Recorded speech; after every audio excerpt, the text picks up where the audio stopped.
চুয়াডাঙ্গা জেলার উপর দিয়েও বয়ে যাচ্ছে তীব্র তাপপ্রবাহ। সেখানকার সবশেষ পরিস্থিতি জানাতে আমাদের সাথে সরাসরি যুক্ত হয়েছেন সহকর্মী কামরুজ্জামান সেলিম। সেলিম, গতকাল যশোর ও চুয়াডাঙ্গায় সর্বোচ্চ তাপমাত্রা বয়ে গেছে, তো আজকের তাপমাত্রা কত হতে পারে, এখন কত, আর এই যে তীব্র গরমে কি ধরনের প্রভাব পড়ছে জনজীবন, কৃষিতে? তো এই মুহূর্তে তাপমাত্রার কথা যদি বলি, আজকে কিন্তু অন্যান্য দিনের তুলনায় কিন্তু প্রচন্ড গরম অনুভূত হচ্ছে।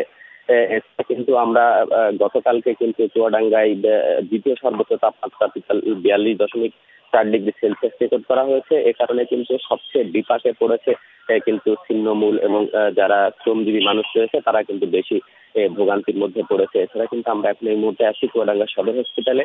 চুয়াডাঙ্গা সদর হসপিটালে শিশু ওয়ার্ড এবং গাইড ওয়ার্ডে কিন্তু শয্যার সংখ্যার চেয়ে কিন্তু 2 থেকে 3 গুণ রোগী কিন্তু ভর্তি হয়েছে। তারা কিন্তু শয্যা না পেয়ে ওয়ালটন ফ্রিজ কিনে অনেকের মতো আপনিও হয়ে যেতে পারেন মিলেনিয়াল।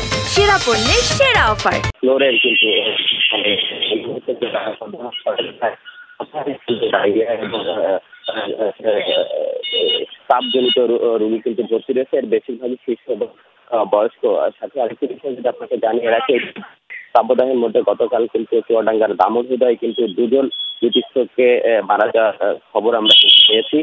এছাড়া কিন্তু জেলা প্রশাসনের পক্ষ থেকে এই তাপদাহ মোকাবেলা করার জন্য আজকে কিন্তু একটি জরুরি বৈঠক আহ্বান করেছে এবং কিভাবে এই তাপদাহ মোকাবেলা করা যায় এবং সাধারণ মানুষকে কিভাবে আসলে ঘরে রাখা যায় সে বিষয়ে তারা কিন্তু একটা সিদ্ধান্তে আসবে। এছাড়া কিন্তু আমরা যেটা দেখেছি, বড় মৌসুম রয়েছে, বড় মৌসুমে কিন্তু ধান কাটা শুরু হয়েছে। সেখানে কিন্তু শ্রমিকরা কাজে যেতে পারছে না। কাজে না যাওয়ার কারণে কিন্তু আসলে যে ধান কাটার যে মৌসুমের সেটি কিন্তু আসলে ব্যাহত হচ্ছে। এছাড়া শ্রমিকরা কিন্তু কাজ না পেয়ে তাদের কিন্তু আসলে জীবনযাপনের প্রতি কিন্তু বেশ ব্যাহত হচ্ছে। আমরা তীব্র গরমে আসলে সব দিকে প্রভাব পড়ছে। ধন্যবাদ সেলিম।